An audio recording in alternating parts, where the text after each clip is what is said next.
Here we go. What's up, guys? It's the Food Dude on YouTube.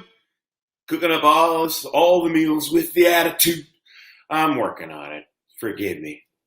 But anyway, what's up? I'm here tonight for a special episode of Story Time where I'm combining that with some cooking. I was expecting to do this earlier tonight, but hey, 10:30 is not bad compared to some of my usual times. Like I said, going to be doing this on YouTube now. I got some cooking I got to do tonight, so I figured why not jump in and do that while reading the poems for the evening. It is Wednesday, so story time is, well, it's not just story time, it's poetry time tonight. So I'm going to be reading some Edgar Allan Poe. And while I do that, I got some cooking I need to do in preparation for tomorrow. Tomorrow is my mom's birthday. Happy birthday, Mom. And I'm making something special. It's going to be nice. It's going to be delicious. And I figured I might as well make you guys a part of that journey too. So here's what we got going on.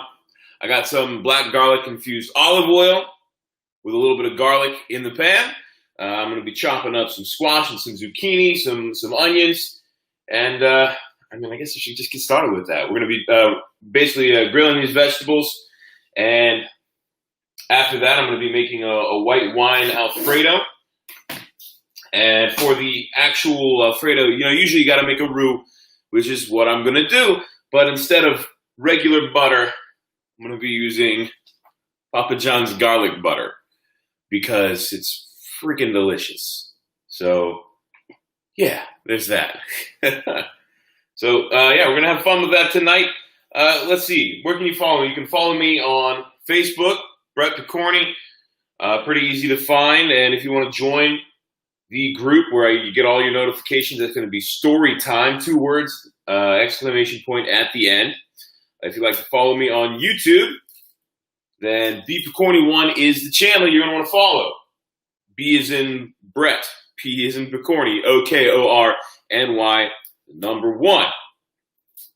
Go ahead and like this video. Subscribe to the channel. And share it with all of your friends because that's how that's how you're going to help make me happy is by, sharing and stuff.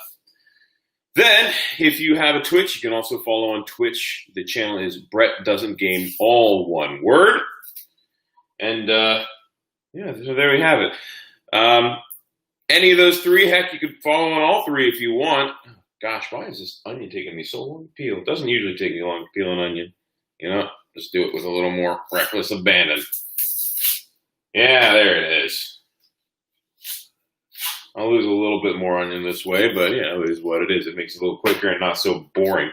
Probably should have just peeled and chopped all these veggies ahead of time, but, it is what it is. I'm going to be reading some poems and stuff.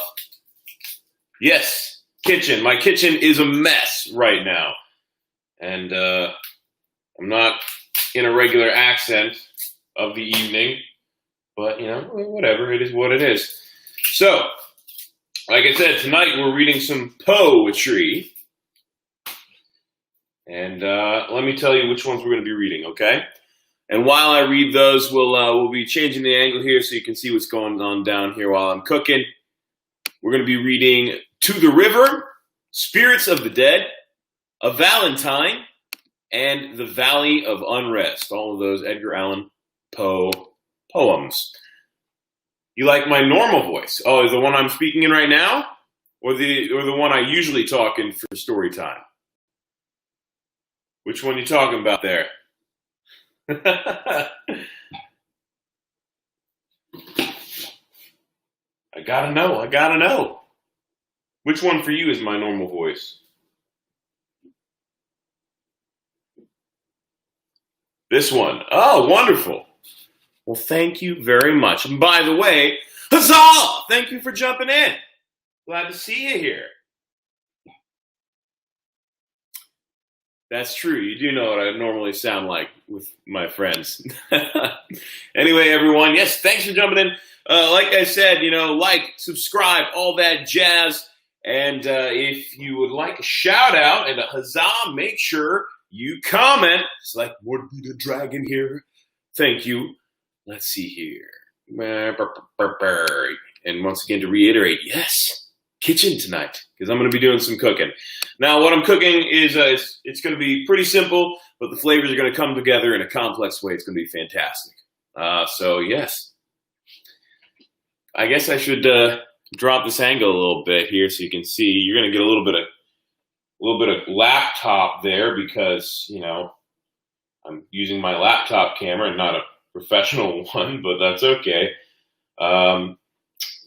Yeah, I've got onion chopping going on. I'm going to turn this hot plate on, and we're going to get it going. So here we go. So if you would like a specific poem or something read tonight as well, or if you would like to jump in, I know last week Robin actually jumped in and helped me with some of the poetry reading, and that was awesome. If you would like to volunteer and do something like that, please let me know. I would be glad to have other people jump in as well. In the meantime, I'm going to get this going, but I will be reading those poems while the veggies here are simmering a bit, okay? So, any requests, let me know. Be happy to start taking those on, start looking them up. And otherwise, let's go ahead and get moving. All right, let's bring out the first poem. Okay, guys, here we go. This one is To the River by Edgar Allan Poe, published in 1829. And I will actually drop into my regular voice for this, my regular storytime voice for this one. Fair river, in thy bright clear flow of crystal wandering water, thou art an emblem of the glow of beauty, the unhidden heart, the playful maziness of art in old Alberto's daughter. But when within thy wave she looks, which glistens then and trembles, why then the prettiest of brooks her worshipper resembles, for in my heart, as in thy stream, her image deeply lies, the heart which trembles at the beam of her soul-searching eyes. Well, that was a quick one, wasn't it? Yeah, that was a quick one. To the River. And you know what? I mean, there's not much to be seen there, so I'm just going to leave it in a regular angle here, and every now and then I'll drop down so you can see what's going on there. So that was the first of the poems. What's up, Amber? How's it going? You get a shout out as well. Huzzah! Thank you for joining. Good to see you. And anyway, so yes, that was the first of our poems. I'm going to put this on a low heat here to start simmering these. Just want to get these onions and the garlic to sweat a bit. And then we're going to add in the squash and the zucchini, and we're going to really get that stuff going. So, okay, there you go, yeah. So I'm doing some sauteed squash and zucchini with garlic, onion, salt, pepper, very simple, but, great flavor. And that's going to be, after that, I'm using that to season the pan. That's going to season the pan. After I season it, then I'm going to use the goodies that are in the bottom to flavor up the roux, which is going to be used to make a basic bechamel for like an Alfredo. So exactly, it's going to be for chicken tomorrow. So I'm going to be roasting chicken tomorrow and putting that on top of noodles with Alfredo and squash and zucchini. So yeah, that should be real good. So yes, like I said, I'm cooking tonight while reading some of those poems. I'm gonna get this next onion going.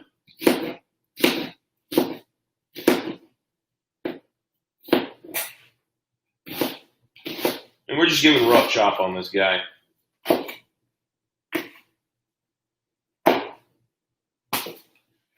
I'll drop him in too. Boom. Yeah, like I said, just a rough chop. Not too, pieces aren't too small here. Small enough though.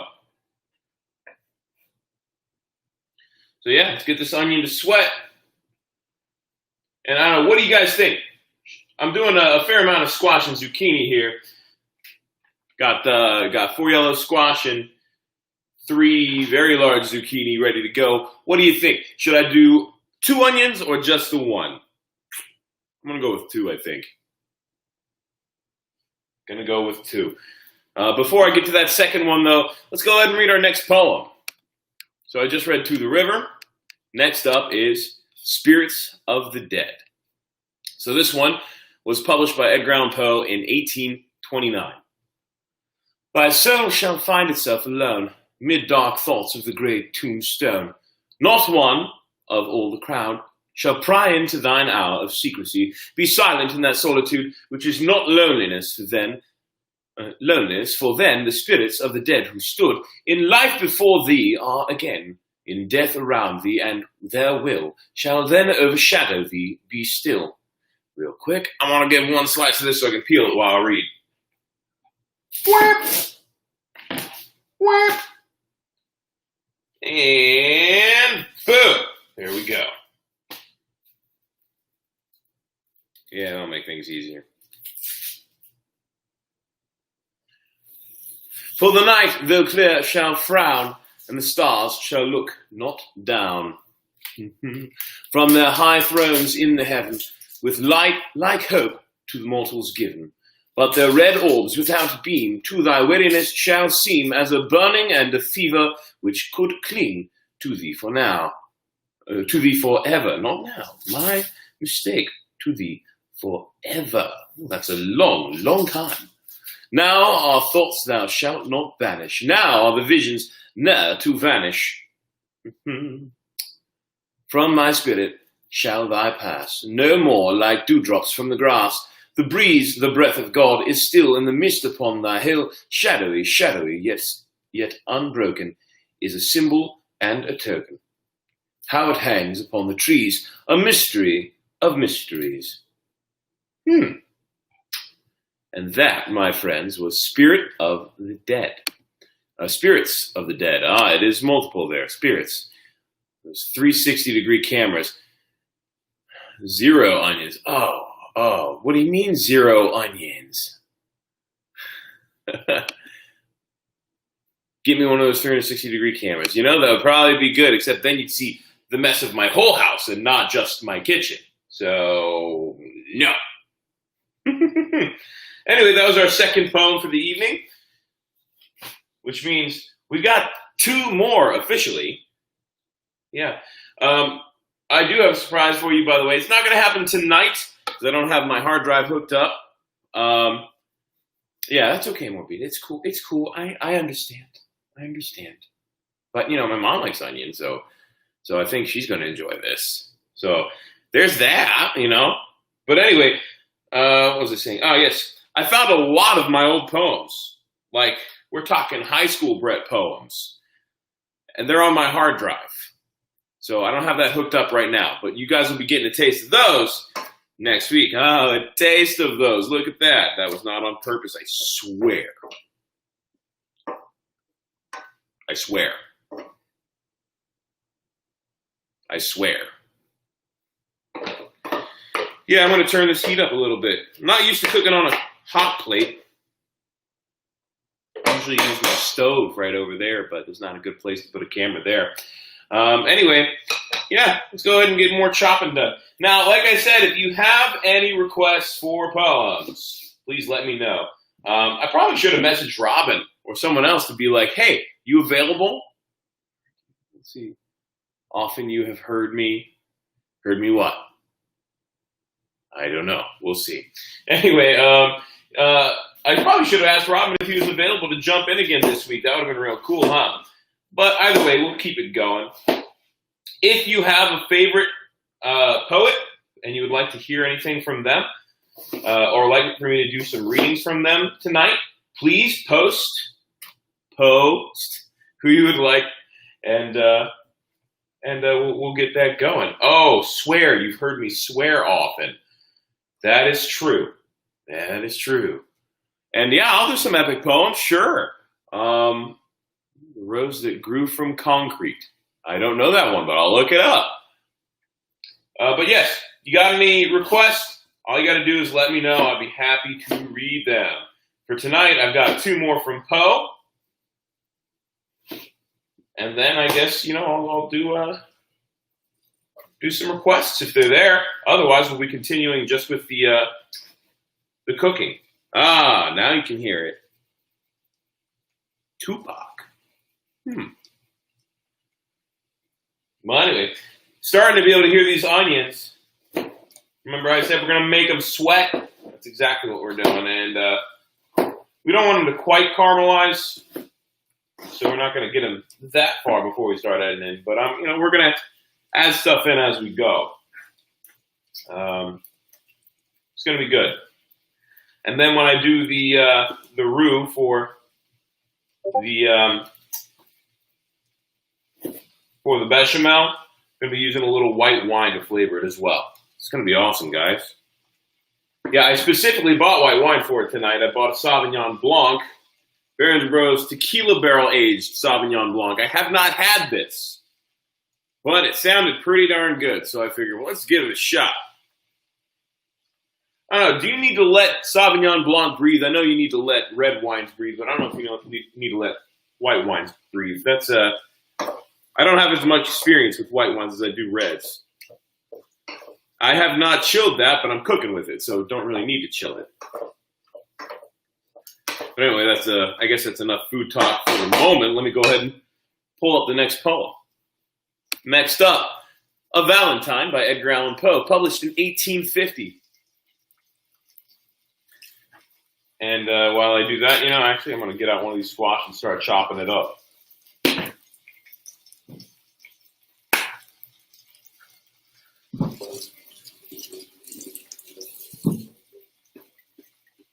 Yeah, it's starting to smell good in here.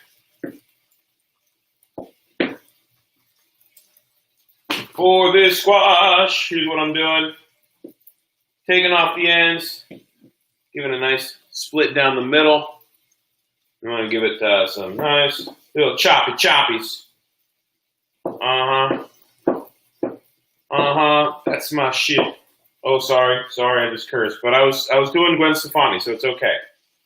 That makes it okay, right? A few times I've been around that track, so as not to cut my finger off like that.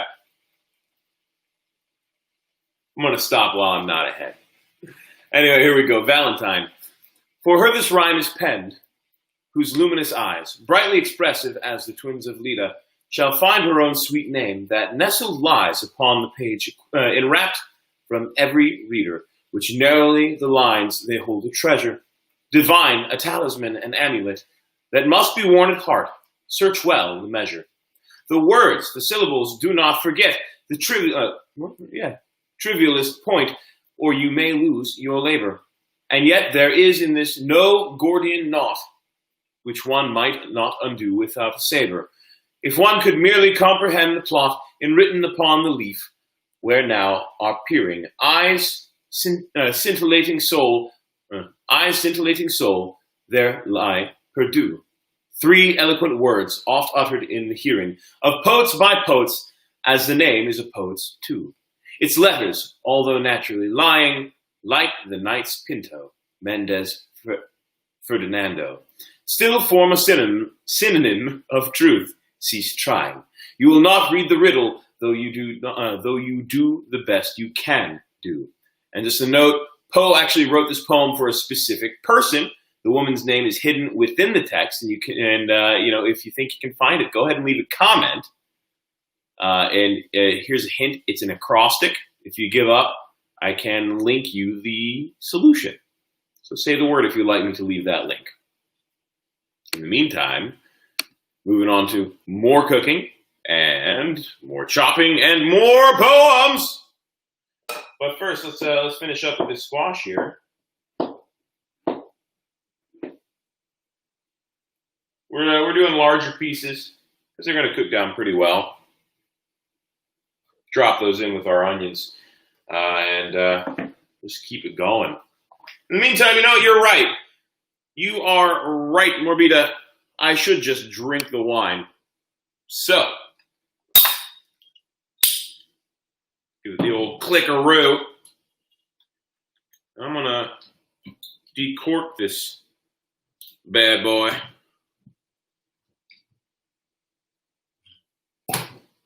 I don't know if you could hear that, but it's a very satisfying sound, a little when you get the cork out. Goodness gracious, it's kind of stuck on there, ain't it? But I got it. I like to save the corks. I've got a huge cognac glass filled with wine corks. Oh, I just think it's kind of cool. Ooh, it smells nice. Well, you know how we test wines, right? You know how we give them the taste test. You know the process. A lot of people like to, get a glass, pour it, let it swirl around. But I just like to give it the old sipperoo.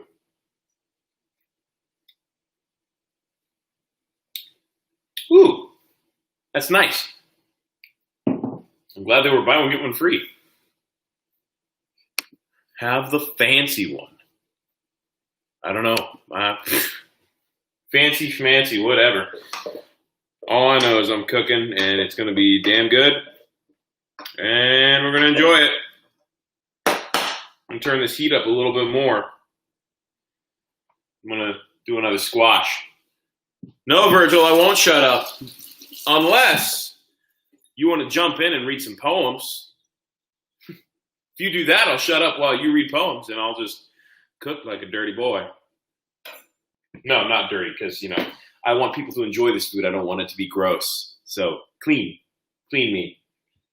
How about it, Virgil? Do you want to read a poem? You want me to invite you into the chat so that you can jump on video and read a poem? If not, that's cool. Don't feel any pressure.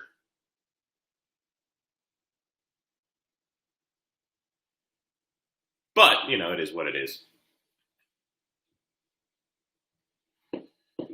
If you say yes, I will send you an invite link. Otherwise, allow me to move on to the final Edgar Allan Poe poem of the evening. After having just chopped up another squash. Another yellow squash all chopped up and ready to go. Now I'm going to start adding some seasoning in here. It's going to be good. Sorry, guys. This is probably really boring because, cooking without being able to edit it down, it takes a while.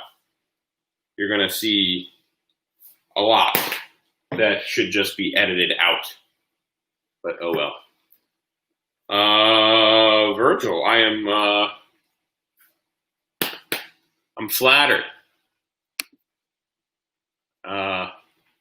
I don't know. I'll think about it. I don't know, maybe if I get enough votes / comments or whatever, maybe I'll do it if I get enough. In the meantime, I'll just give you a little more of a peek here. And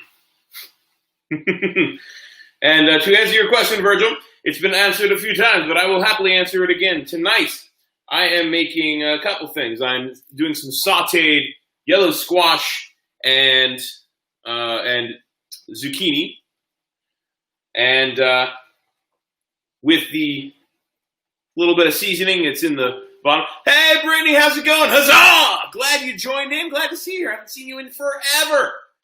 Oh, Virgil, you also get a huzzah! So I'm so glad you guys are jumping in here. I'm so glad you're here for the poetry reading and for the cooking and all that stuff. It's awesome.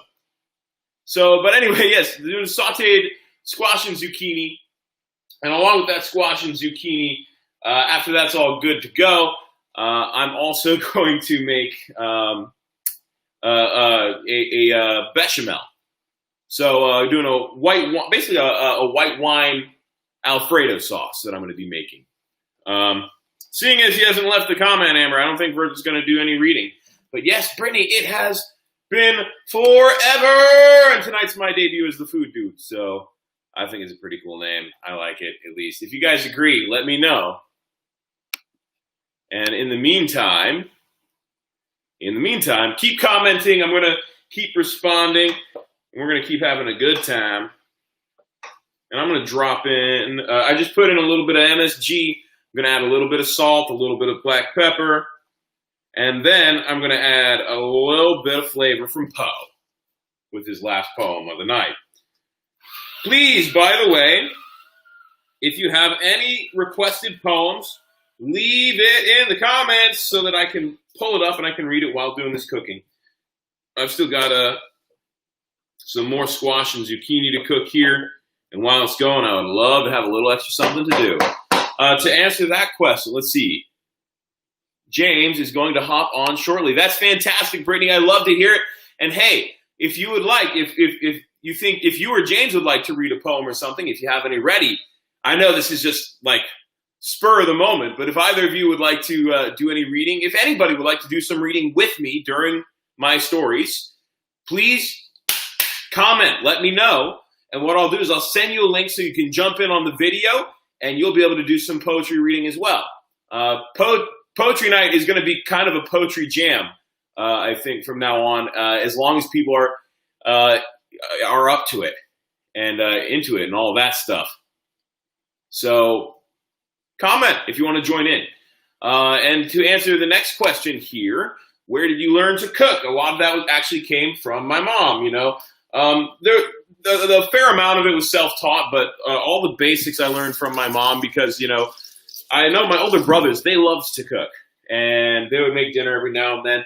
I was a little jealous. I wanted to help out too, so she taught me some of the basics, and you know, so the reason I even know what a roux is because, of course, of my mom. So I'm now a master of the roux.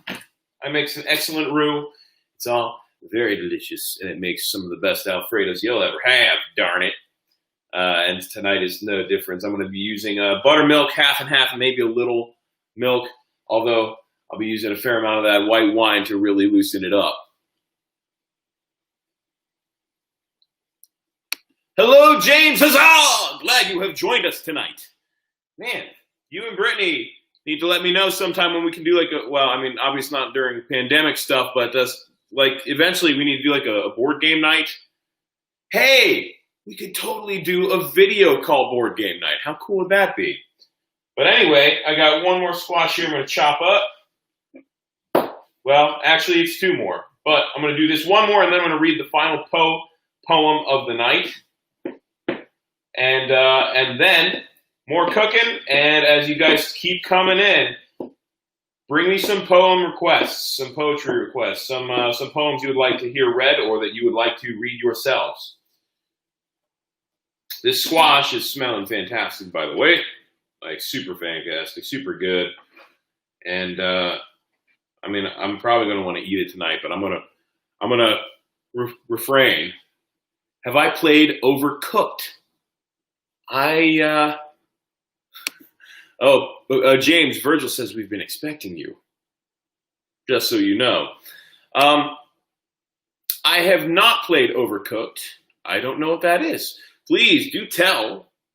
And it sounds fun to me. I'm glad to try it sometime. In the meantime, let's jump into this last poem. The Valley of Unrest by Edgar Allan Poe, published in 1845. Once it smiled a silent dell, where the people did not dwell. They had gone unto the wars, trusting to the mid-eyed stars, nightly from their azure towers, to keep watch above the flowers, in the midst of which all day the red sunlight lazily lay. Now each visitor shall confess the sad valley's restlessness, nothing that is motionless, nothing save the airs that brood over the magic solitude. Ah, by no wind are stirred those trees that palpitate like the chill seas around the misty Hebrides. Oh gosh, what does that mean? The Hebrides, maybe, comprise a widespread and diverse group of islands off the west coast of Scotland. The area is known for its rough seas and high winds. Ah, very good. By no wind those clouds are driven that rustle through the unquiet heaven, uneasily from morn till even, over the violets there that lie, in myriad types of the human eye, over the lilies that there that wave, and weep above a nameless grave. They wave from out their fragrant tops, eternal dews come down in drops. They weep from off their delicate stems, perennial tears descend in gems. Oh, that was lovely. That was absolutely lovely. And I hope you enjoyed it as well. So let's see. To read Mahabharata. I don't know what that is, Virgil, but I'll look it up. According to Morbida, Overcooked is a hard game. James, it's an Xbox game where you and your friends make food in crazy kitchens. Man, that sounds like a crazy amount of fun to me, although I like making crazy food in my own kitchen too. So, but let's see. Uh, Virgil, I have a feeling there's a joke here that you're getting me into something.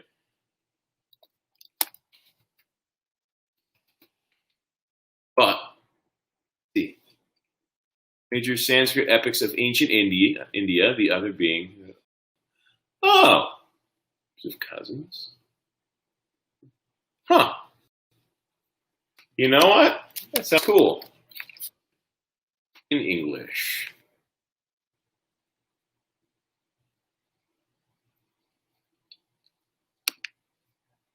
I think I've found a version of it, Virgil.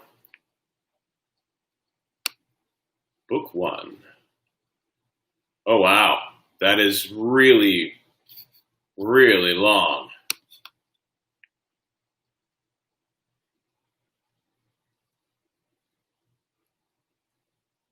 Wow. Yeah, that's a long read. It's a very long read.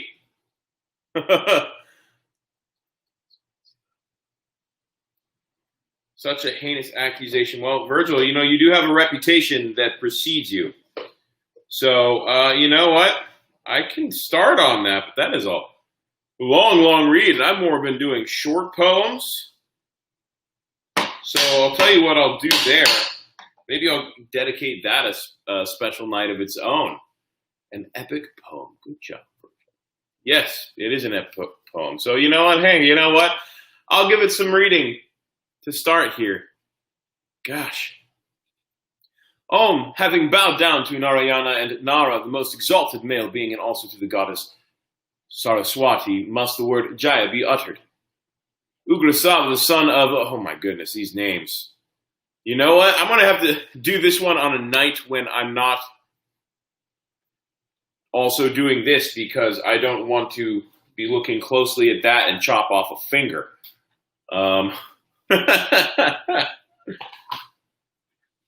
In the meantime, I know Poe has more than just poems.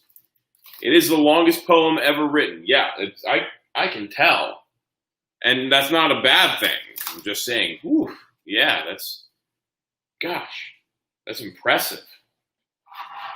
And I think that would be a worthy read, and I should give it the attention it's due by reading it on a night when I'm not also cooking. So I will do that. I mean that. I actually will do that. In the meantime, let's go back to Poe. There are more than just poems that Edgar Allan Poe wrote. Of course, he wrote a bunch of stories too. And we'll start with his comedy about being drunk called The Angel of the Odd.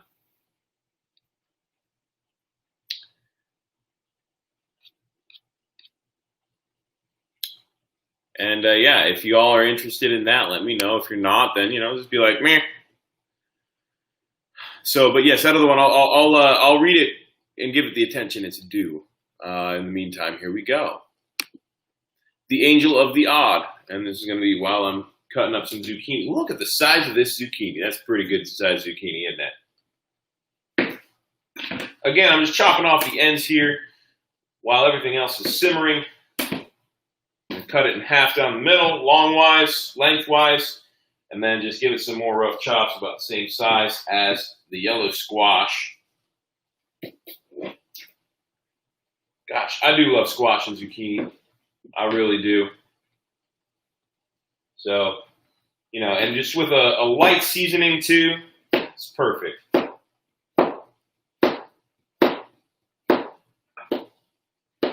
know I don't chop with quite the speed and dexterity as one of those cooking shows, but it works.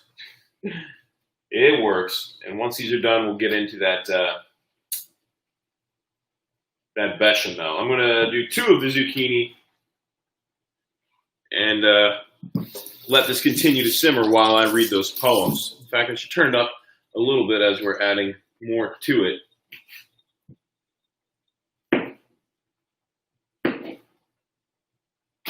Ooh, these are These are huge zucchini.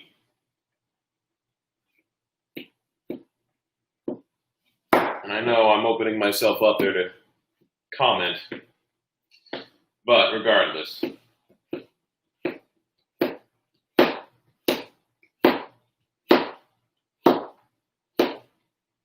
Ooh. I think the pot I chose for this is about perfect size. I got 3 yellow squash and 2 zucchini in there. And yeah, guys, it smells really good in here. Hey, Mom! Huzzah! Glad you have joined us. The zucchini. Read. Don't ever read The Black Cat. And yes, old Edgar was a very truthful fellow, wasn't he?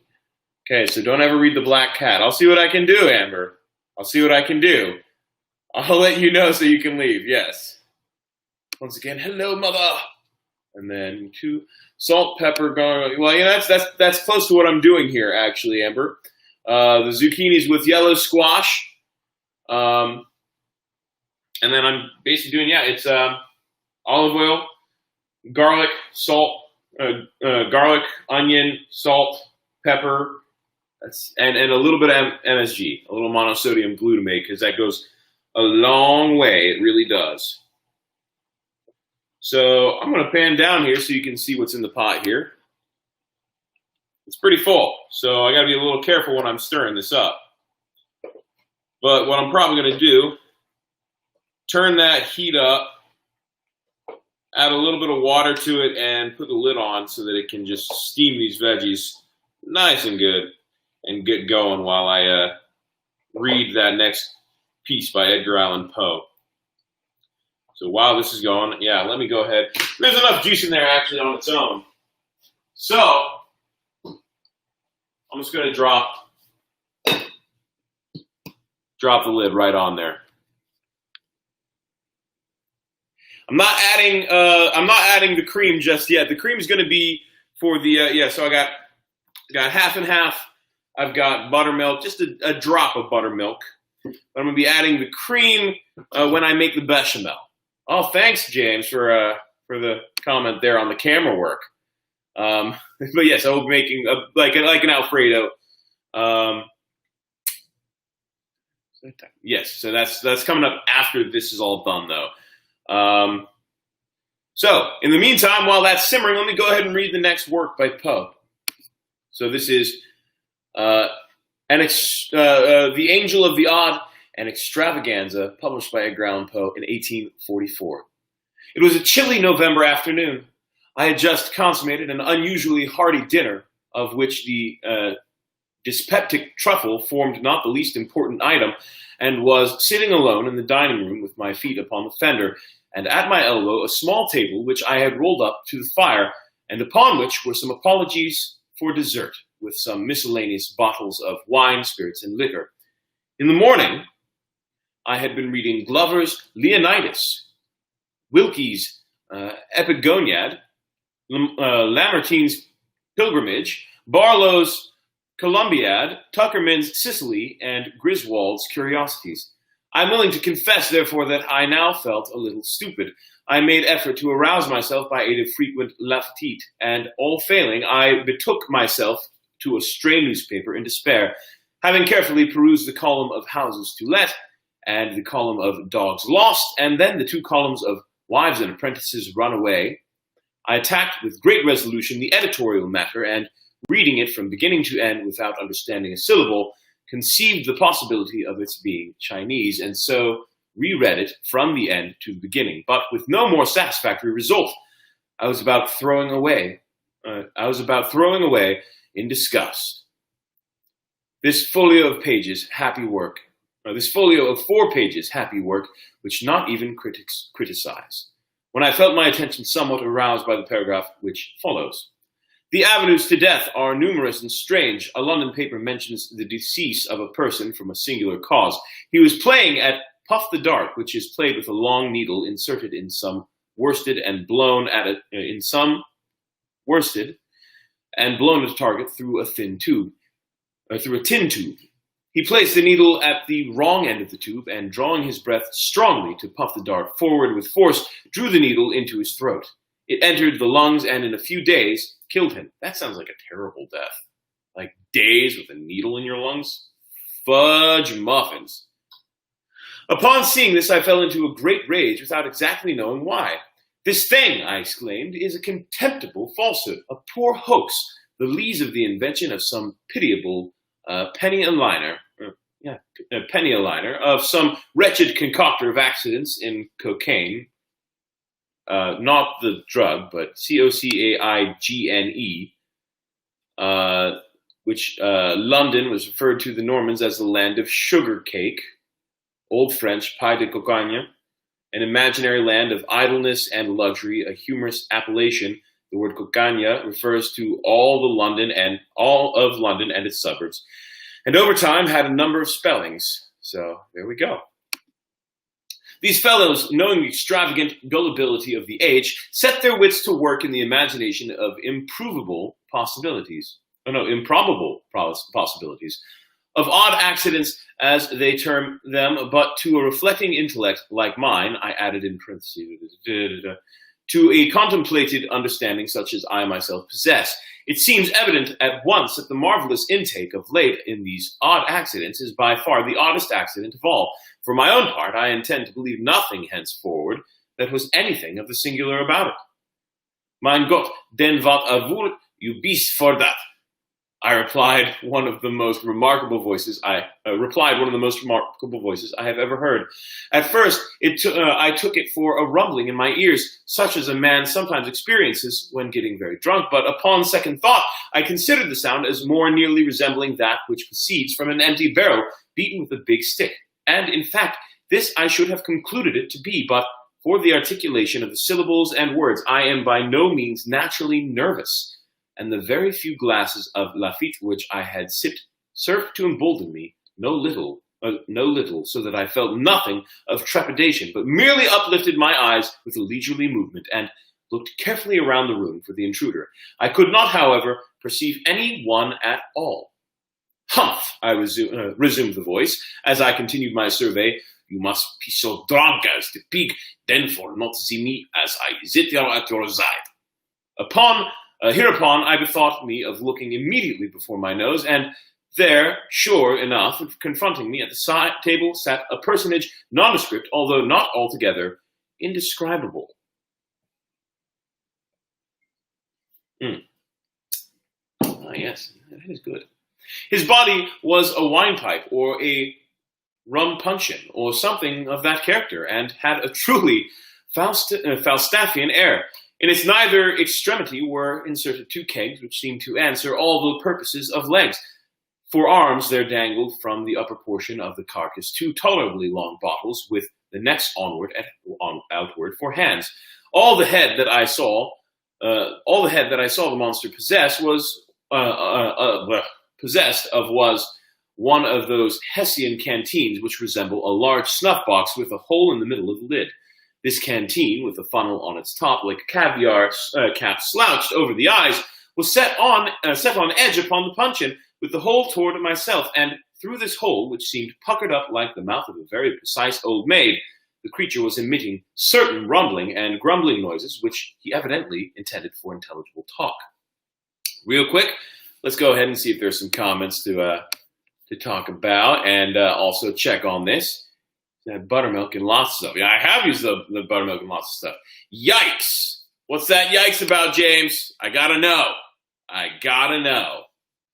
In the meantime, let's check on this here. Let's see if we're gonna get a puff of steam. Woo! A little puff of steam. A little water on the lid there. Gonna give it a little stirsy. But it is smelling pretty good. That's a lie. It's smelling real good, guys. And it's real watery at the bottom here, and that's no doubt from the sweat from all the onions and, well, from the zucchini, too. There's a lot of water in zucchini. I don't know if you've ever made a zucchini crust pizza or just made the zucchini crust in general, but my, oh my, is there a lot of water in zucchini. There's a lot of water in zucchini. Yeah, in fact, I think you usually get more water than shredded zucchini. And, oh, yes. Oh, yes, the guy with the needle in his lungs, James. Yes, oh my, indeed. Yikes, indeed. To answer your question, Brittany, the wine I'm drinking tonight is Beringer Bros Tequila Barrel Aged Sauvignon Blanc, which right now, it's $20 a bottle, but right now it's buy one, get one free at Publix. So I picked up the Sauvignon Blanc, for which I would use for, I'm planning on using for the Alfredo. And I also picked up their Bourbon Barrel Aged Chardonnay for drinking. And I'm looking forward to both. And based on how the Sauvignon Blanc is so far, it's really good. I'm betting that Chardonnay is going to be pretty amazing as well. But in the meantime, veggies are cooking up good here. I'm going to give a little taste. Let's see. Ow. Hot. Put it in my mouth. Ah. Woo. But, yeah.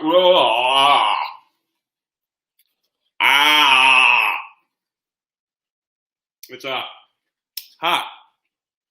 It's real hot. So I guess I'm done tasting things for the night because I can't taste anymore. No, it's not true. I can still taste things. I did not scald my mouth. It was just hot. I'm going to add a little bit more salt and a little bit more of that monosodium glutamate, a little more garlic and onion powder, even though there's lots of garlic and onion in there. And yeah, Brittany, you are most certainly welcome. I'm going to add a little bit of black pepper, but not too much. Oh, yeah. I do love this thing. You can't see the little bitties of black pepper coming down, but yeah, it's so much fun. I like this. The black pepper I'm using is actually a Telecherry black pepper, which if you've never used it, I recommend you get some sometime. Real flour, yeah. I recommend you try it sometime. So Telecherry black pepper is black peppercorns that have been left on the vine for a little bit longer. And what that does is it really it increases the flavor and the aroma of the peppercorns. It gives it a stronger, deeper, bolder flavor. Oh, man. And, you know, just even grinding up a little bit with an electric grinder like that smells so good. And, hey, Morbida, I know. Electric grinder is, you know, that's the easy way out. But usually I will show you. I'm not doing it tonight because, you know, I'm saving a little bit of time. And I'm not using that much pepper. Usually what I do. Oh, it's not here. Where'd it go? Oh, there it is. Usually what I'll use is a mortar and pestle, and I will, oh, hey, I've got some ground up in here from when I was cooking the other day. I'll use a mortar and pestle, and can't quite see it. There it is. I'll grind it up that way because, I mean, let's be honest, it's the best when you fresh grind it like that. It's fantastic, and this is no exception. It's just really good. So yes, Telecherry black pepper. Try it if you haven't. Really good. A little bit goes a long way. I've also got a bunch of fancy salts that I like to use. I'm going to leave the lid off of this now because, quite frankly, this juice needs to cook down and go away. It needs to go away. There's no place for you, juice. We need the flavors to not just come together, but to embolden themselves. We need it to become strong. It needs to get strong. It's all. So anyway, you like a pepper grinder on a drill. Interesting. Well, anyway, while this is simmering, let's move on. Move back to the story. Azay, said he, you must be drunk as a pig. Was it there and not see me sit here? And I said, you must be bigger fool as the goose were to disbelief that is printed in the print. 'Tis the truth that it is every word of it. Who are you, I pray? Said I, with much dignity, although somewhat puzzled. How did you get here, and what is it that you are talking about? As for how I come, dear, replied the figure, that is none of your business, and as for that, I be talk about that I think proper, and as for who I be, why, that is the very thing I come there for, to let thee for yourself. You are a drunken vagabond, I said, and I shall ring the bell and order my footman to kick you into the street. He, said the fellow. That you can't do. Can't do? Said I. What do you mean? I can't do what? Ring the bell, he replied, attempting to grin with his little villainous mouth. Upon this I made an effort to get up in order to put my throat into execution, but the ruffian just reached across the table very deliberately and, hitting me a tap on the forehead with the neck of one of the long bottles, knocked me back into the armchair from which I had half arisen. I was utterly astounded, and for a moment was quite at a loss what to do. In the meantime, he continued his talk. You see, said he, it is the best for it still. And now you shall know who I be. Look at me. See, I am the angel of the odd. And odd enough, too, I ventured to reply, but I was always under the impression that an angel had wings. The wing, he cried, highly incensed. Fat I do mit the wing.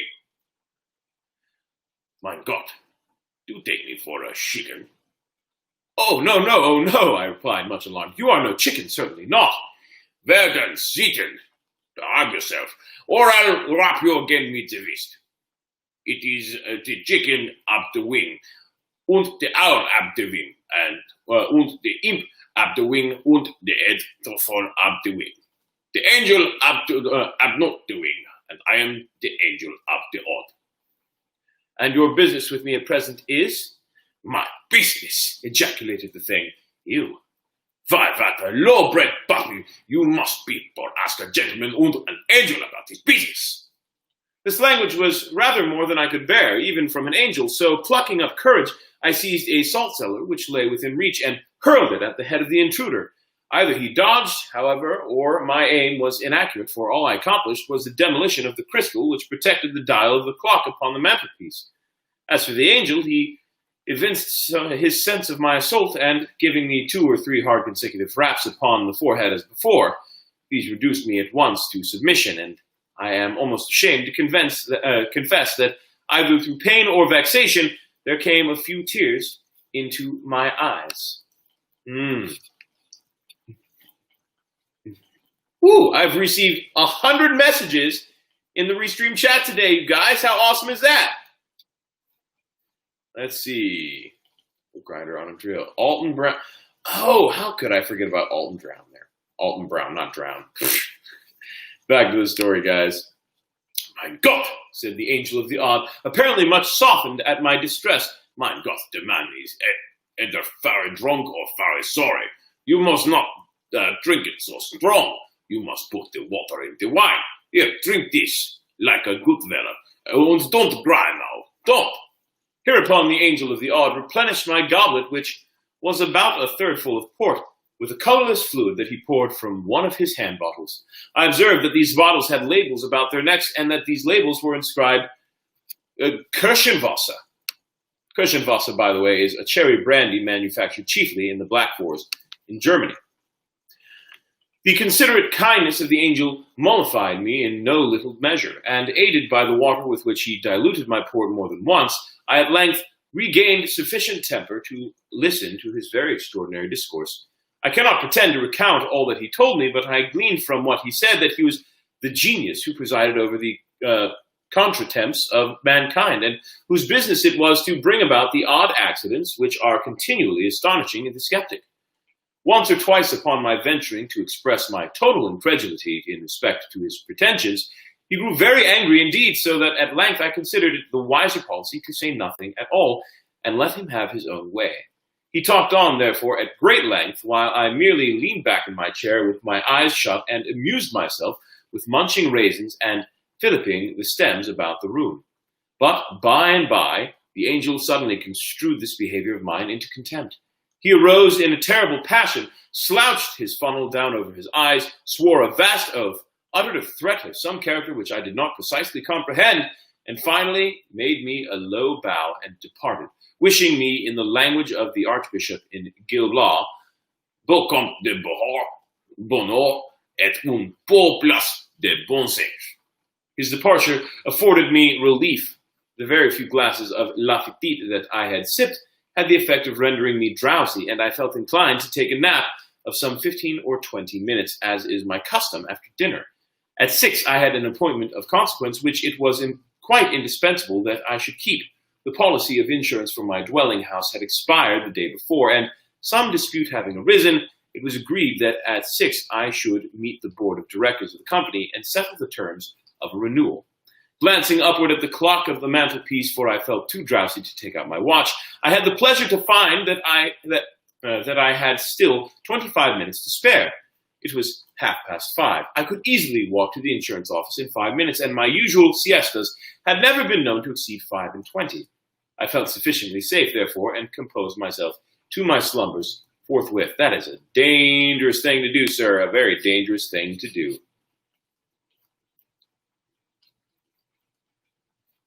I don't know, Amber, a fair amount of probably yours. You've left 54 comments. That's amazing. Oh, now 55. That is remarkable. Well, thank you for helping me reach so many comments for the night. Having completed them to my satisfaction, I again looked toward the timepiece and was half inclined to believe in the possibility of odd accidents when I found that instead of my ordinary 15 or 20 minutes, I had been dozing only 3, for it still wanted 7:20 of the appointed hour.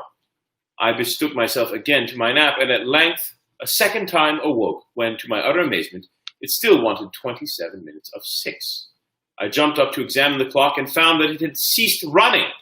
My watch informed me that it was 7:30, and of course, having slept 2 hours, I was too late for my appointment.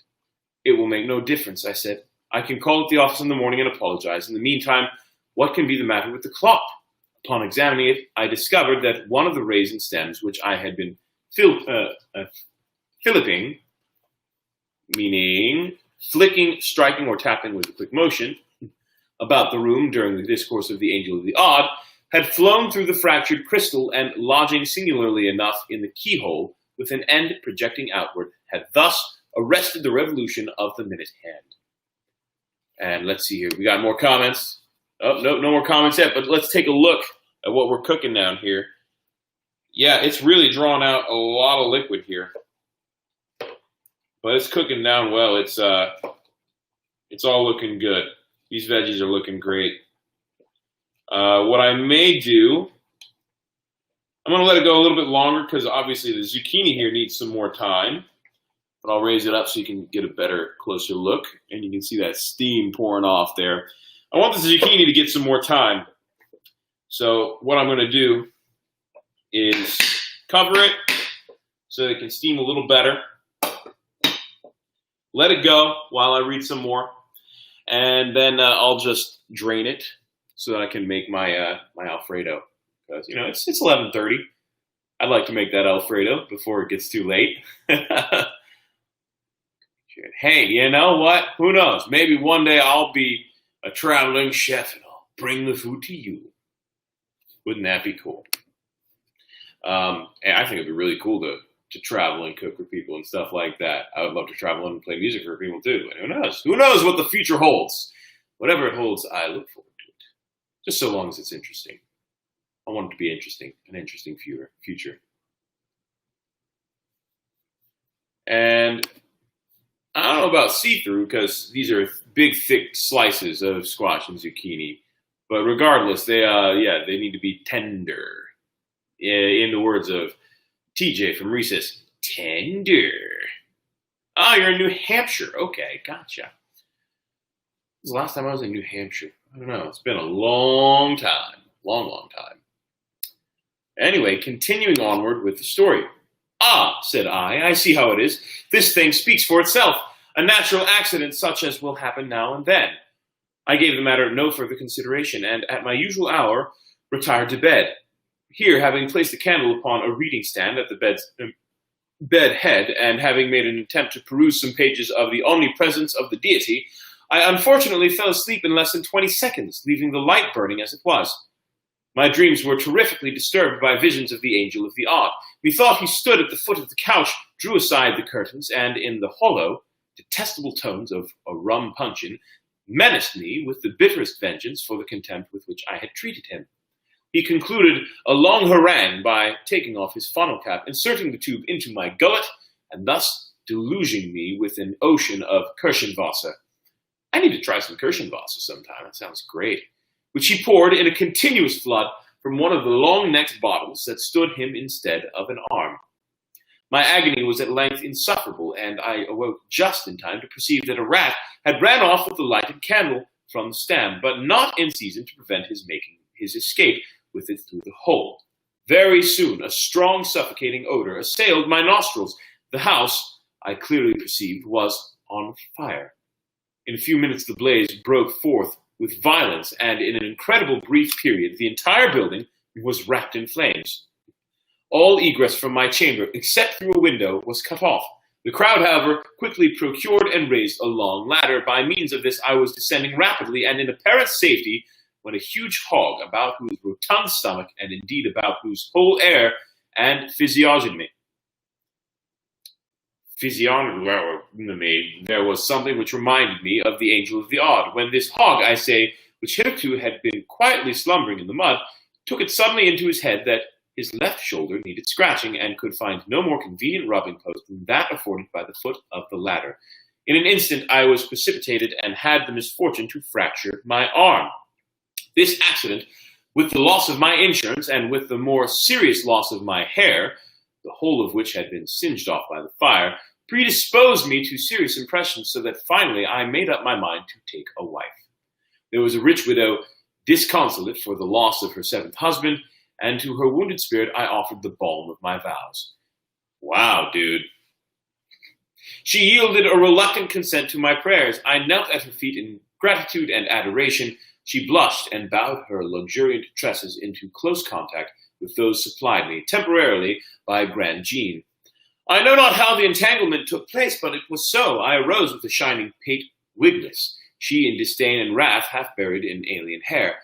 Thus ended my hopes of the widow by an accident which could not have been anticipated, to be sure, but which the natural sequence of events had brought about. Ah, so Poe's comedy is slapstick. Without despairing, however, I undertook the siege of a less implacable heart. Implacable, implacable, however you say it. The fates were again propitious for a brief period, but again a trivial incident interfered.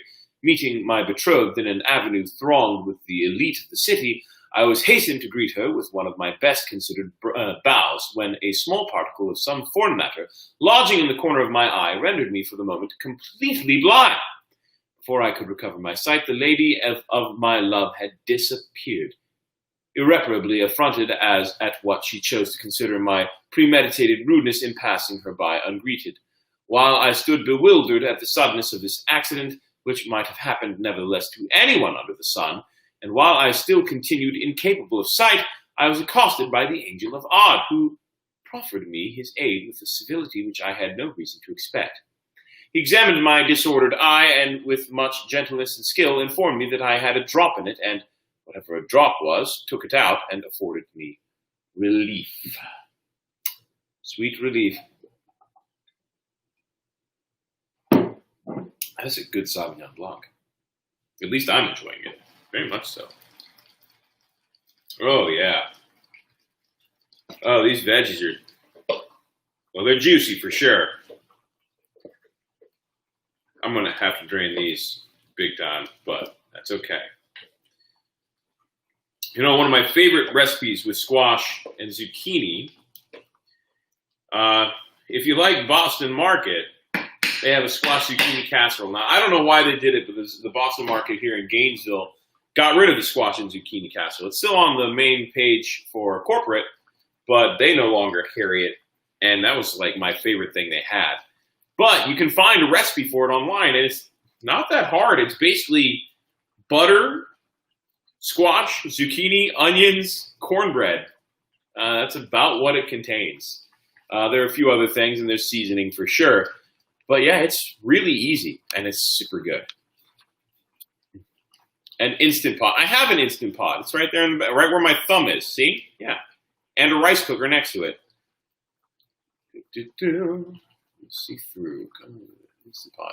Have a good night, James. Good seeing you. I assume Brittany's leaving too. Have a good night, Brittany.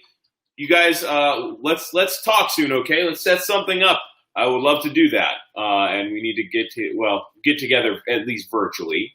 You know, so, or who knows? You know, I recently came up clean on my COVID test. If you guys are feeling adventurous, we might be able to set up a dinner party. But either way, anyway, let's go ahead and continue with the reading while I let more of this liquid simmer and steam away. Gosh, I love this stuff.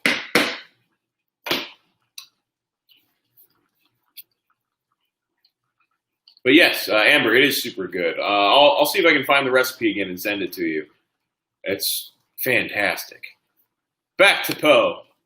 I now considered it high time to die, since fortune had so determined to persecute me, and accordingly made my way to the nearest river, here divesting myself of my clothes, for there is no reason why we cannot die as we were born.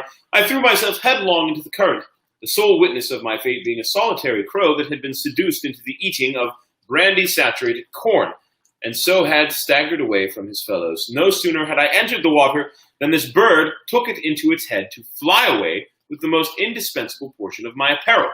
Postponing, therefore, for the present, my suicidal design, I just slipped my nether extremities into the sleeves of my coat and betook myself to a pursuit of the felon with all the nimbleness which the case required and its circumstances would admit. Now, I don't understand. You're killing yourself. Why do you care if Crow steals your stuff?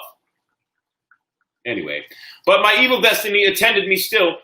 As I ran at full speed with my nose up in the atmosphere and intent only upon the purloiner of my property, I suddenly perceived that my feet rested no longer upon terra firma. The fact is, I had thrown myself over a precipice and should inevitably have been dashed to pieces, but for my good fortune in grasping the end of a long guide rope which depended from a passing balloon. As soon as I sufficiently recovered my senses to comprehend the terrific predicament in which I stood, or rather hung, I exerted all the power of my lungs to make the predicament known to the aeronaut overhead, but for a long time I exerted myself in vain. Either the fool could not, or the villain would not perceive me. Meantime, the machine rapidly soared, while my strength even more rapidly failed. I was soon upon the point of resigning myself to my fate, and dropped quietly into the sea, when my spirits were suddenly revived by hearing a hollow voice from above, which seemed to be lazily humming an opera air. Looking up, I perceived the Angel of the Odd. He was leaning with his arms folded over the rim of the car, and with a pipe in his mouth, at which he puffed leisurely, seemed to be upon excellent terms with himself and the universe. I was too much exhausted to speak, so I merely regarded him with an imploring air. For several minutes, although he looked me full in the face, he said nothing. At length, removing carefully his meerschaum from the right to the left corner of his mouth, he condescended to speak. A meerschaum, by the way, a tobacco pipe made from a fine off-white mineral known as meerschaum. Around 1723, meerschaum began replacing clay pipes and quickly became prized as the perfect material for providing a cool, dry, flavorful smoke. Did not know that. Who be you? He asked. Und what a truthful you be to down. To this piece of impudence, cruelty, and affection, I could reply only by ejaculating the monosyllable, "Help!" "Help?" echoed the ruffian. "Not I. There is the bottle. Help yourself and be damned." With these words, he let fall a heavy bottle of Kirschenwasser, which, dropping precisely upon the crown of my head, caused me to imagine that my brains were entirely knocked out. Impressed with this idea, I was about to relinquish my hold and give up the ghost with a good grace, when I was arrested by the cry of the angel, who bade me hold on.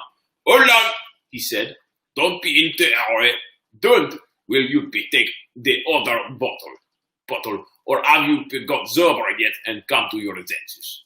I made haste hereupon to nod my head twice, once in the negative, meaning thereby that I would prefer not taking the other bottle at present, and once in the affirmative, intending thus to imply that I was sober and had positively come to my senses, but by these means I was somewhat softened with the angel.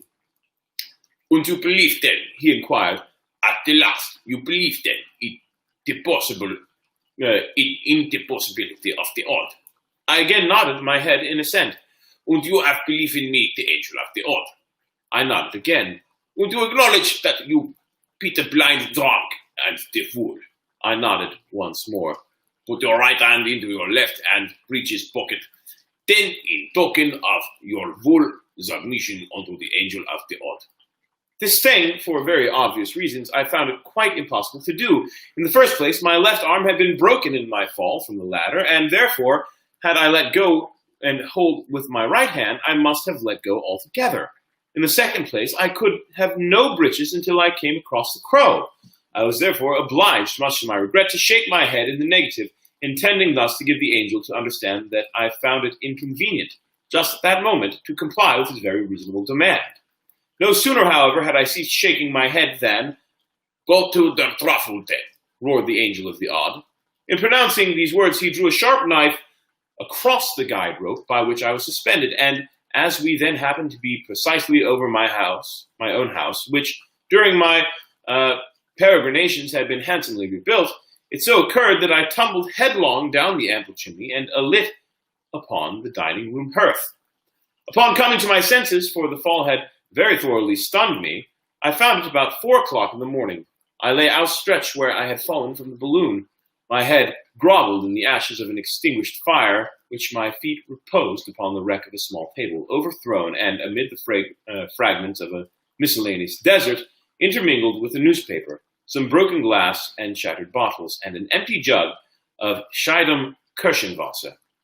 Thus revenged himself the angel of the odd. And that, dear friends, is the end of that story. I don't know if you liked it or not, but that was that. That was the story. The Angel of the Odd, a comedy by Edgar Allan Poe about being drunk. Mister is currently locked up in the other room because he was being a little bit of a bastard. And I wanted Riley to have reign of the house for the night. She doesn't get enough time. And yes, I will give you the recipe then. A lot of myths and folklore about crows and ravens and death and lost souls. Yes, there most certainly is. After all, a group of crows is called a murder. That they are. Okay, guys, so squash and zucchini here, looking good and done. So what I'm going to do, turn off the burner for a minute, and I am going to drain it. I hate to lose the juice, but then again, I'm not that attached to it. So I'm going to drain it. I'm going to set the veggies aside, and then I'm going to get started on my Alfredo.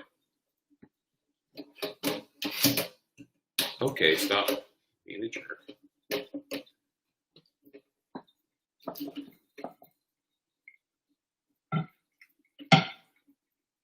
There we go. I'll leave a little bit of the onion in here. It's fine. It'll be good.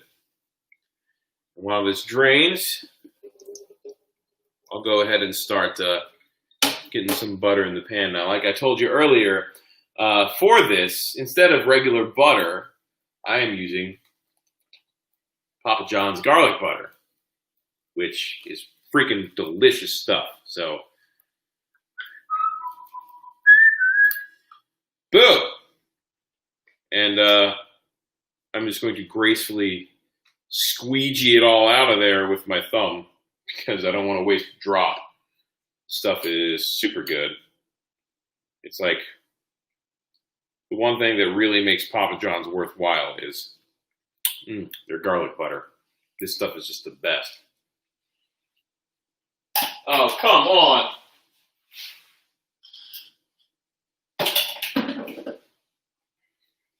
There's a 1, and here comes a 2. Oh, that's interesting. There we go. Yes. Yes. Can you feel it? Can you feel the delicious excitement and intensity of the night? Can you feel it? I certainly can. I know it's yeah, I gotta wash my hands now that I licked my fingers. But it is what it is. All right. Got our veggies pretty well drained here. I like to go into this other bowl.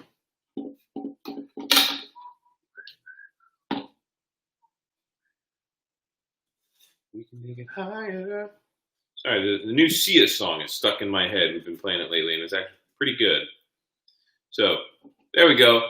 Nice big bowl full of squash and zucchini. I'm going to put that on the side over here, and I'm going to rinse out this strainer. There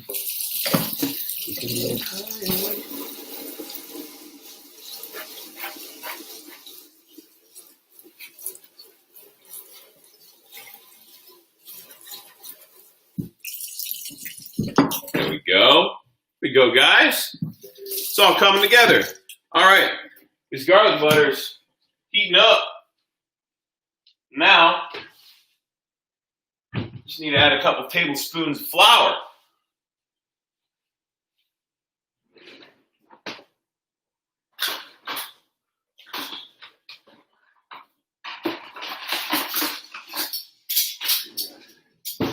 There we go. Got my tablespoon. We're going to add a bit of that.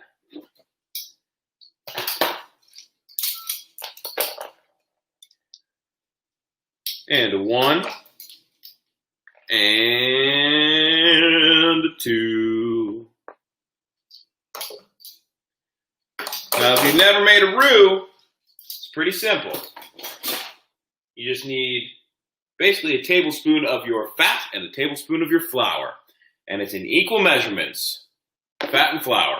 And you can use bacon grease, you can use butter, you can use garlic butter, which is what I'm using.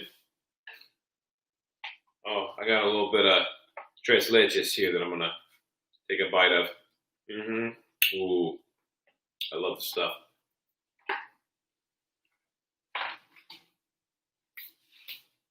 And all you got to do is combine it on a low to medium heat. And I'll show you what it looks like. Which, those garlic butter things are probably a little more than a tablespoon. But regardless, when you combine it, it kind of thickens up, see? It almost looks like a dough. But what you want to do is you want to keep it moving. That's the key there. Keep it on the heat, keep it moving. And I will add a pinch more flour. I'm going to, just pinch a bit and add it because it's not quite thick enough. But when you keep it moving like that, the glutens break down. And it will turn to liquid on its own, just from the heat. But that's how you thicken a lot of sauces. You create something like this. And what you want to do is you want to keep it stirring. There are a couple different forms of roux. There we go. Now it's good and thick. There are a couple different forms of roux, okay? So the first one is going to be a blonde roux. And that's just, you keep stirring, and it will start to break down, and it'll become more fluid from the heat. And when it starts to smell like you're cooking some fresh popcorn, freshly popped popcorn, that's when you're going to want to take it off the heat. The second would be, and you can let that go a little bit longer if you want to keep increasing the robustness of that flavor. But the second one would be a brown roux, which, it looks kind of like brown gravy. That's kind of what you would use it for. But anyway, you just keep cooking. Don't burn it, but keep it cooking, keep it stirring, and you'll get that brown roux. And then the third one would be your chocolate roux. Chocolate roux is a deep, deep, dark brown color. And, it's got the most flavor of all the roux. It's not going to thicken very much. It'll still thicken, but not as much as the others because you've really broken down those glutens. But it's going to have the best flavor. And that's something that usually you'll use a chocolate roux for making, say, gumbo or something along those lines. So that's something that actually one day I want to try making a gumbo mac and cheese. And for that, I'll probably make a chocolate roux. I look forward to doing that. The only thing about that is it takes a long time to make a good chocolate roux. Yes, exactly what we did. Nutty. It's very nutty. When it smells nutty, yeah, you start adding your liquid. I wish you could smell this. It smells real good. It doesn't have that nutty or popcorn scent just yet because it hasn't had enough time to cook down. But it's going to get there soon. And once it does, I'm going to add in my buttermilk first. And then after I add my buttermilk, I'm going to add some half and half. And then I'll start adding my Parmesan, because I've got a nice big container of Parmesan here. and then I'll add in the white wine last. Oh yeah, now the heat's starting to hit it. I'm gonna let it sit just a little bit, but not too long. Like I said, you don't want to burn the roux. That would be muy mal, very bad. But we'll slide this down again, and I'll you can see how much it's thickened up there. Don't want to take it off the heat too long though, so I'm gonna leave it there. But yeah, and I may. And what do you mean, do not mess with mac and cheese? Mac and cheese comes in 1,000 different shapes, sizes, flavors, what have you. I've made a bunch of different kinds, and they're all amazing. Now, you can always still make the traditional mac. In fact, like I love making traditional mac and cheese, and I love buying cheddar powder with which to give it the flavor, the nostalgia flavor that comes with, like Kraft and stuff like that from when you're little. But don't get me wrong, that's not where the majority of the flavor comes from when I make it. I just use that to throw nostalgia into the mix. But yeah, no, there are 1,000 different ways you can make mac and cheese. 1,000 different ways, and if to call something like a gumbo mac and cheese, which is just a crazy idea I had, to call that messing with mac and cheese, man, you must think that lobster mac is a bastardization too. No, I mean, hey, think and cook and do how you want.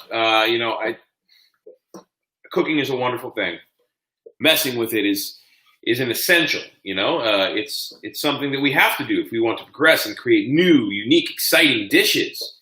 And for me, I feel like I need to start making more episodes of Meat Mac. It's been a long time since I made one, and hey. Sure, it may be perfect the way it is, but there are different kinds of perfection. I once made a dessert mac and cheese. Freaking delicious. Super good. A lot of people were very skeptical. Then they tried it, and they're just like, oh my God. Oh, that's so good. Blue box. Here's one spot where I'll disagree with you a little bit. I actually prefer Velveeta shells to Kraft. It's true. But yeah, no, there are all kinds of mac and cheese, and it's wonderful. Didn't think I would be having a discussion about mac and cheese tonight. Turn this heat up a little bit more, because this is good and thick, and but it's not breaking down just yet. So I think it needs a little more heat. Like I said, I am not used to cooking on a little electric burner like this.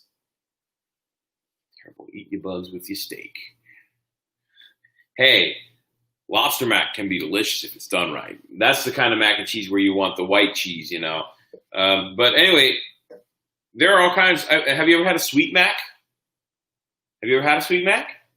It sounds weird, but it works. A professor of mine years back gave me a recipe called white trash macaroni.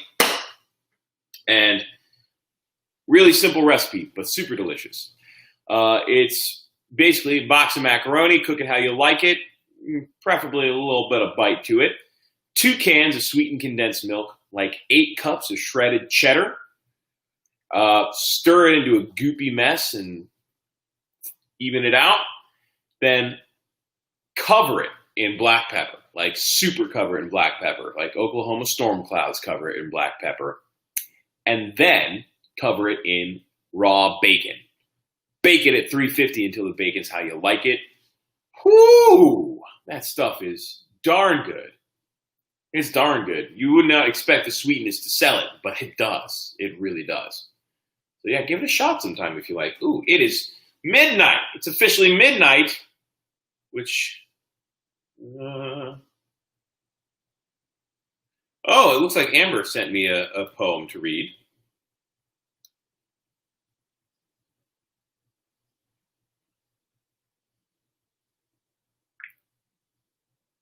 And it is The Rose That Grew From Concrete by Tupac Shakur. So I guess I'll read that real quick while this roux is still going and breaking down. It's smelling like popcorn, guys, which means it's the stage I want it to be at, which means I'm going to start adding, it's still thick, but I'm going to start adding some of my cream here. And then I'll read that. So first I'm going to do the buttermilk. Finishing off this buttermilk.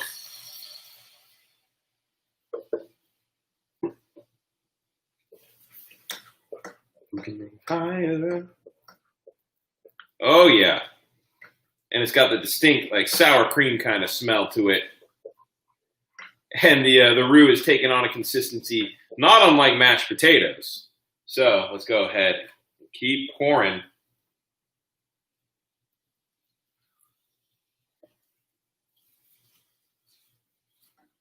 Pan is twirling on this burner.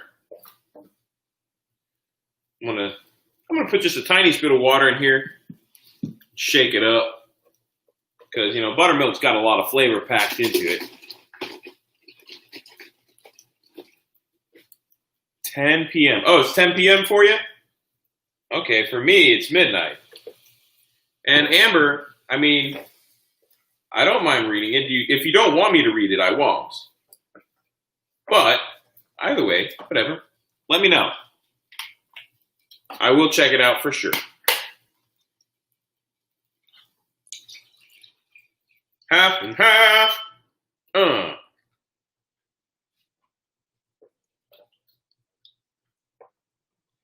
can make it higher. All right, that half and half is cold, so it's going to take a bit to mix this in and incorporate it. In fact, I'd love to use a whisk for this, but I'll stick with my wooden spatula.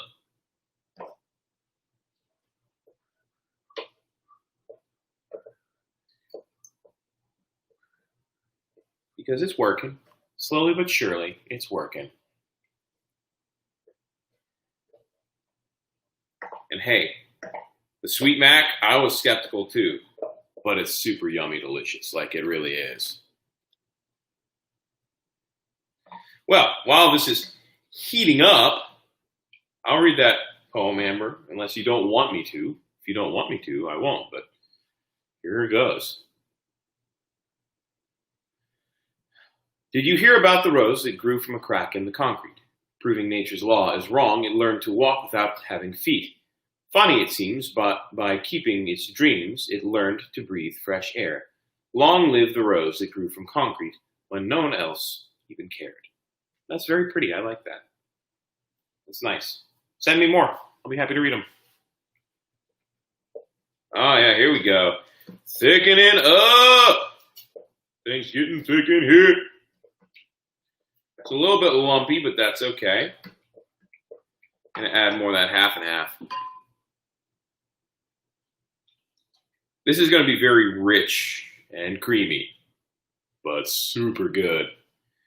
And who knows? I may have enough left over because it's going to be used for pasta and veggies and chicken. But there may be enough left over in the end that I can save it and make a pizza with it. Woo! Wouldn't that be good?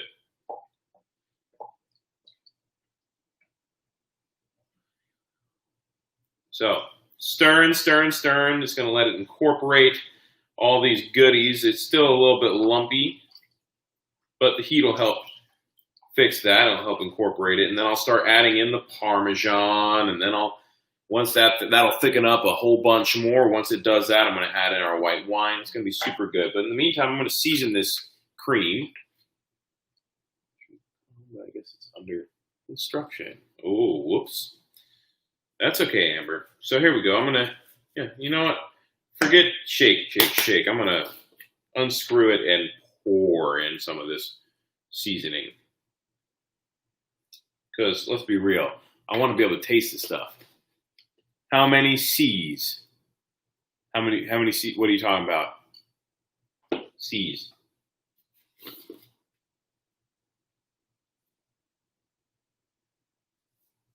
You'll have to comment again to let me know what you mean, because I don't understand. Either way, it's going good. It's gonna taste great, guys. I know it is. Simple, but super awesome.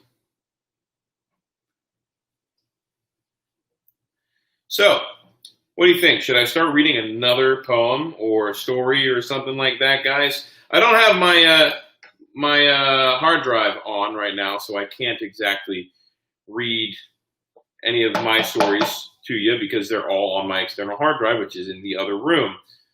But I can continue to look up stories and read ones that you send me as well. Have fun.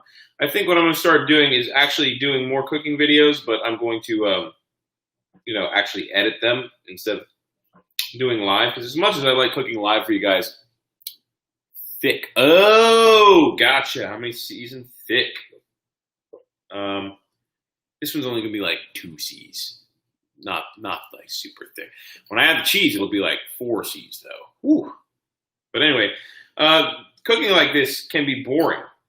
And the only way to make it more interesting and spice things up is if I have you guys to talk to, and I do things like reading poems and stories and things like that. Well, thank you for saying you love watching me live. But I don't think everyone does. I think a lot of people are like, listen, I want to learn how to cook something, and I don't want to do it in real time, because a lot of people, they just want to see the overall.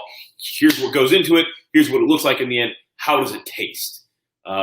So I will still continue to do live videos, but I think for the most part when I do cooking, I'm probably going to just start editing them down and making shorter videos. Because how long have we been going tonight?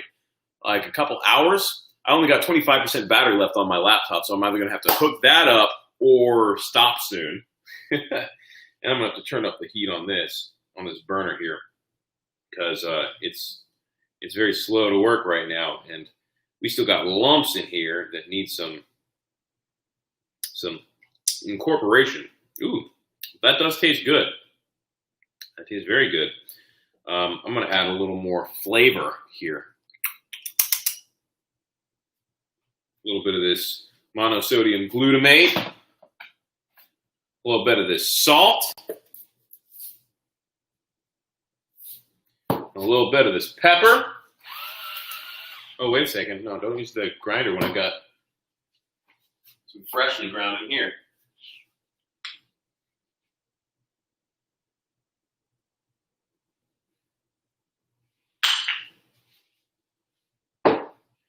And here's my whisk. I need to find my whisk. I need to get more than one whisk. This is the other thing, but still. Giving this a good stir. It's oh yeah, it's tasting real good. The Papa John's garlic butter makes all the difference in the flavor. It really does. Yes, my lovely gravy lumps. That's right, Amber. That's absolutely right. Ooh, that's hot. That is hot. But it sure is good. All right. It's nice and incorporated. It's nice and hot. There are a few lumps in here, but that is okay. They will just be good flavor. In the meantime, let's go ahead and start adding this Parmesan, because I'm ready for it. And I know my cream is too. Yeah. Oh, are you kidding me? So I go to throw this top thing out, and it goes whoosh. Decides to paper airplane glide over the trash can onto the ground. Oh well. I do love Parmesan. I didn't add too much salt because there's a lot of salt in Parmesan, so you don't need much salt. But hey, whatevs. This is gonna make it real good. And you want to incorporate it a little bit at a time. Oh, this is going to be a great Alfredo. It already is, but adding this Parmesan is just going to really do the trick. And that white wine is going to add a nice touch as well.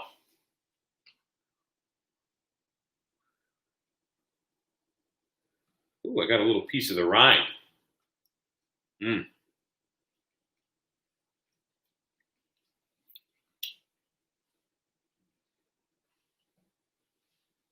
Gotta love it when trash misbehaves. You know, Amber, I think you just came up with a great album name, When Trash Misbehaves.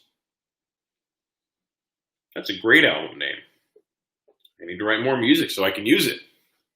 I gotta take a note of that, remember it. Okay, yeah. This sauce is reaching its third C in thick. which is great. I'm adding more and more of this Parmesan, and it's starting to get a little stringy, which is something that only sauce can do to Parmesan, because otherwise it's thick enough, or it's a hard enough cheese that you won't see any strings on it. But it definitely adds some strings when you got a thick sauce like this. Oh yeah, this is super good, guys. I'm gonna come on down like Bob Barker.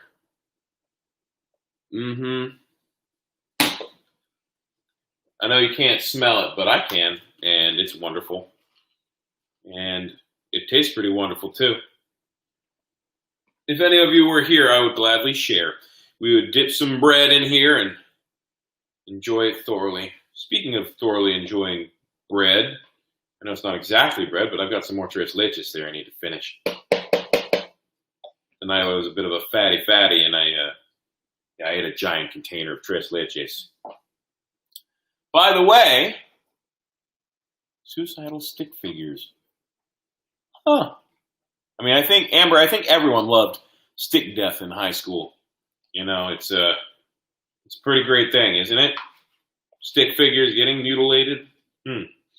Anyway, if you got any more poems, send them my way. I'd be happy to read them. Otherwise, tonight we're finishing out with cooking and chatting.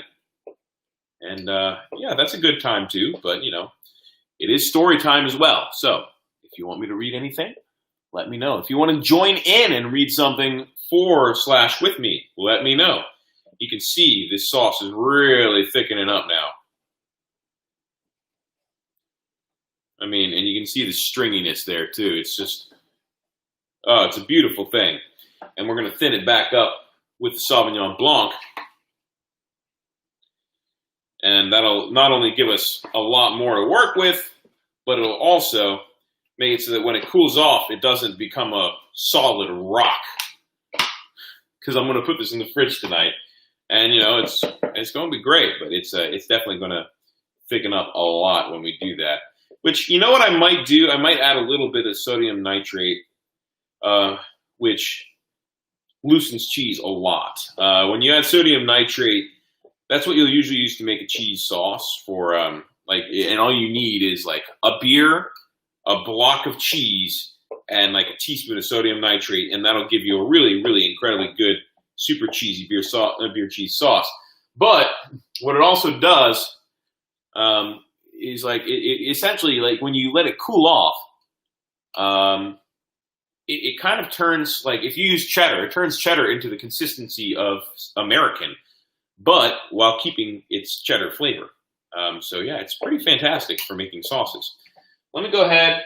I think I will add just a pinch of sodium nitrate to this to really help with that, loosen it up and keep it loose even when it's, when it's refrigerated. There we go.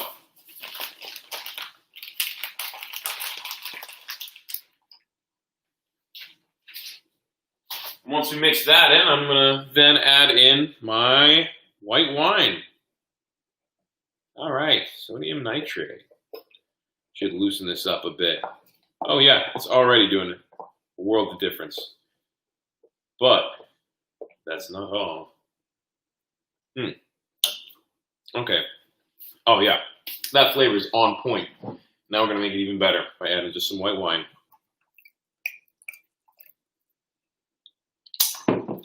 And we'll just add it a little bit at a time, engage it.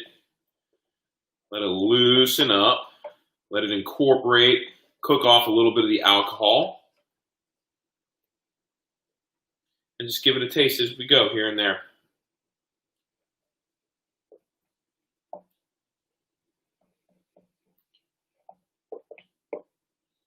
How many of you like to make cream sauces and such?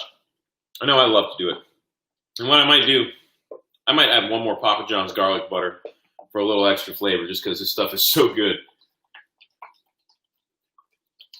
Listening to music and singing while you cook, yeah, that can be very nice. I usually like to do that as well, but I didn't want to listen to music while doing this video because, copyright claims and stuff like that. I didn't want to have the video get silenced, muted, taken down, whatever. So I refrained from that. Oh, that's so good.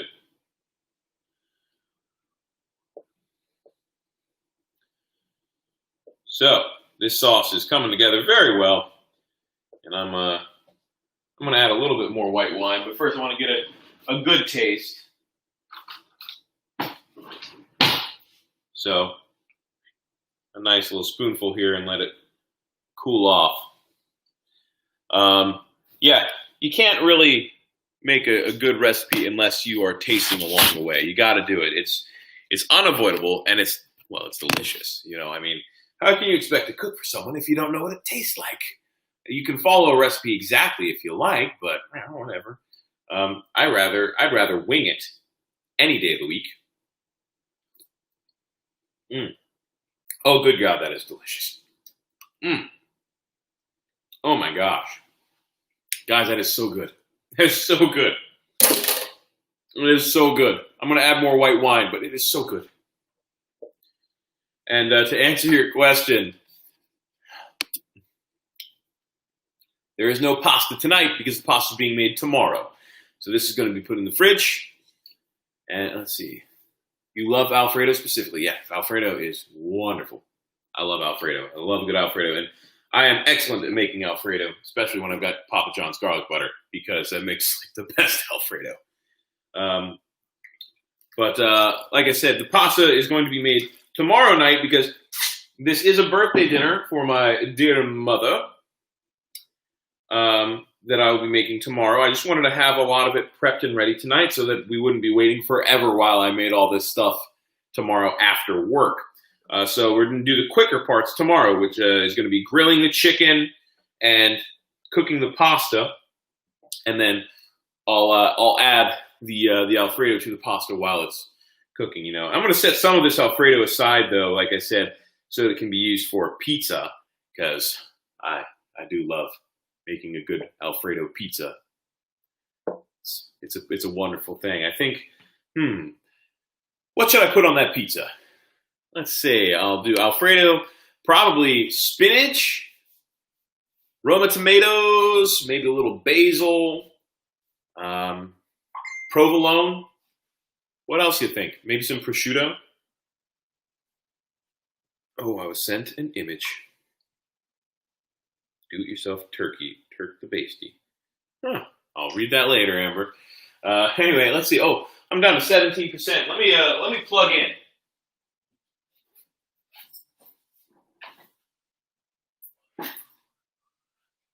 I know I got a plug around here somewhere.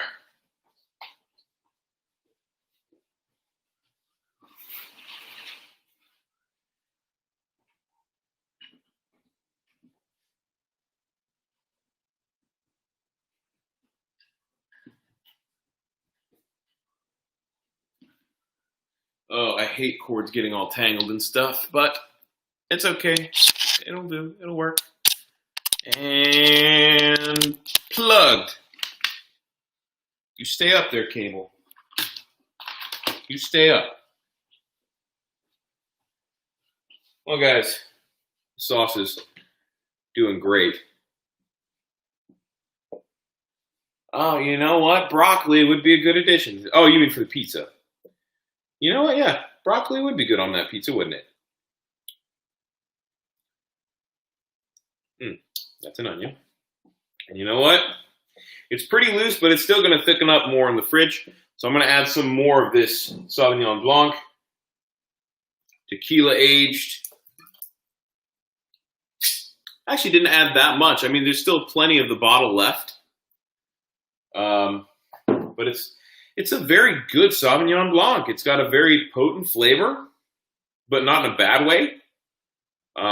It's present and it's delightful. It's doing good things for this sauce. But you know what? We'll add a little more. And I don't need a glass.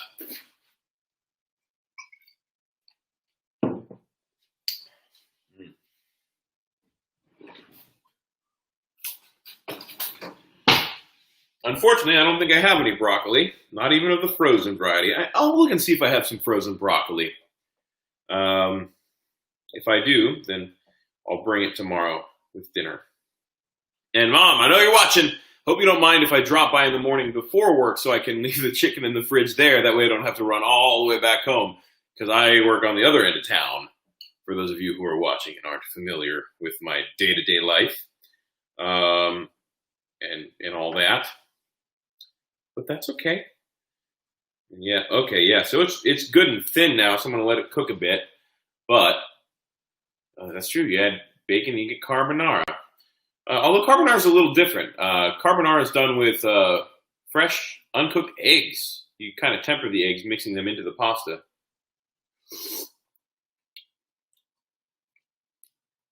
Oh, yeah. You can taste that wine.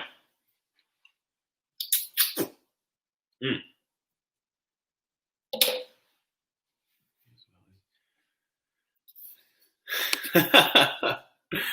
Well, Amber, who knows? Who knows? Just, raise them right, that's all. But anyway, yeah, it's tasting good. That wine flavor is really coming through. So I'm gonna add a little bit more cream, a little bit more of this half and half, and then I'm gonna let it cook down a little bit. Guys, I've used a lot of half and half in this, which is part of why it tastes so good. But yeah, this is an excellent Alfredo. And like I said, you can go by recipes, but it's always better, in my opinion, if you just eyeball it. If you, trust your taste buds. If you got a decent palate, trust it. Cook with it. Taste as you go. That's how anyone figured anything out with cooking. And that's how you get the best results. Yeah. Well, that's a valid desire, Amber. It really is. I'm gonna start putting some of this stuff away. Didn't use any of the milk. That's okay though. That means I got more milk to drink later.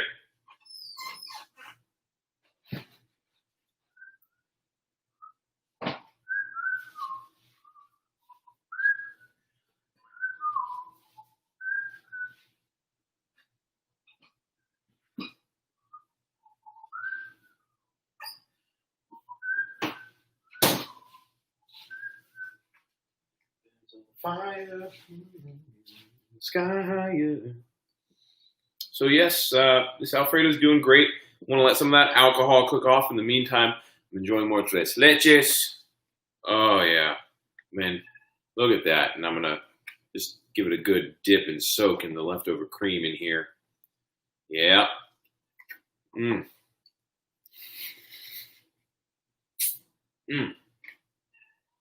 I love tres leches. And it's making a mess. Oh well. I suppose it'll tend to do that.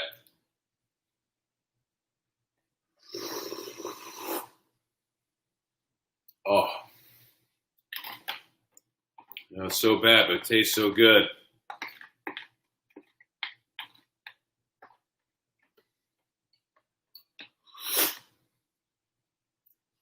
This has been a very, very cream-filled night. And I do love cream-filled things, like donuts and donuts. But it can't be like that frosting like cream filling. It's gotta be Bavarian, That's the way to do it. This trash night, too. Obviously, I'm gonna throw this in recycling. Oh, come on. Bounce out of the correct recycling bin into the wrong one. But, yeah, guys, we're pretty much done here. Got the Alfredo sauce. It's a bit runny right now, but it's going to thin up in the fridge. Ow. That was hot. Yeah, it's going to thin up in the fridge. I'm going to keep letting it cook down a little bit more to cook away a little bit of that wine. Replacement microwave. And then we've got, of course, our squash, zucchini, and onions here turned out great. Mildly seasoned. Oh my gosh, I could just eat this whole bowl right now. And drain it a bit more.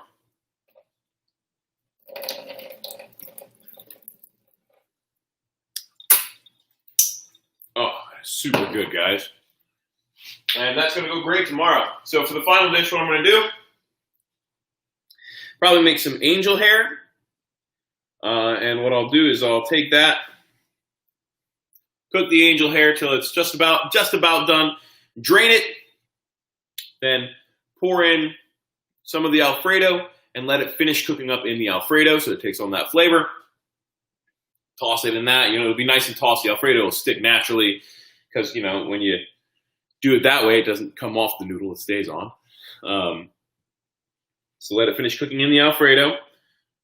Then put that at the base of the plate. Cover it with a nice spoonful of the veggies. And then take our roasted chicken, slice it up, and lay that across the veggies on top. It'll look good. It'll taste even better. Anyway, I think I'm going to call it a night, everybody. And I want to say thank you, all of you who have watched and who are still watching and who watch in the future. Oh gosh, this is so good. It's so good. But yes, thank you. And I look forward to doing more of these. And I look forward to you participating in more of these. And with hope, I'll get people who start reading alongside me in these videos, reading poetry and stories and all that.